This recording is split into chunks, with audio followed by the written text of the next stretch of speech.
ఆయన.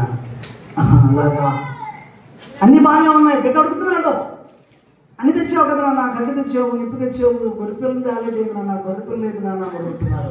గొర్రెపిల్లని చెప్పలో నువ్వేరా నాన్న అని చెప్పలేకపోతున్నాడు తండ్రి.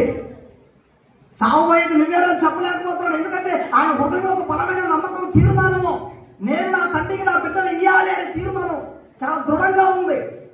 ఏడుస్తున్నాడు, కన్నీరు కాల్చున్నాడు. అర్థమైపోయింది ఇస్సాకుకి, చచ్చేది నేనే అర్థమైపోయి తండ్రి ఏడటానికి, తండ్రి ఆ మనస్తాపాన్ని చూసి ఆయన దేవుడు బాగుండు, తండ్రికి ఏ మాట ఇచ్చి ఆ మాట ప్రకారం చేయి కానీ దేవుడు ఏం చేశాడు తెలుసు, అబ్రహాముకి నేను తరతరములకు నేను ఆశీర్వదిస్తాను వాగ్దానం చేస్తున్నాడు. వాగ్దానం చేసిన వాడు నమ్మదగిన వాడు కనుక, తన మాట ఇచ్చి తప్పే దేవుడు కాదు కనుక, తన కుమారుని మృతుల్లో నుంచి కూడా లేపగల శక్తిమంతుడని అబ్రహాము నమ్మాడు.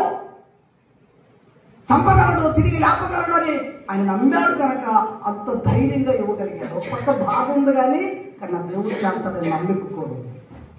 ఆ నమ్మికను బట్టే చూడండి, అబ్రహాము కుమారుడు మృతుల్లో నుంచి బయటకు వచ్చాడు. అబ్రహాం యొక్క తీర్మానము ఈరోజు అనేక మంది ఏమంటారో తెలుసా, అబ్రహాం అనగా విశ్వాసులకు తండ్రి. ఇంత ఆశీర్వాదం ఎందుకు వచ్చింది?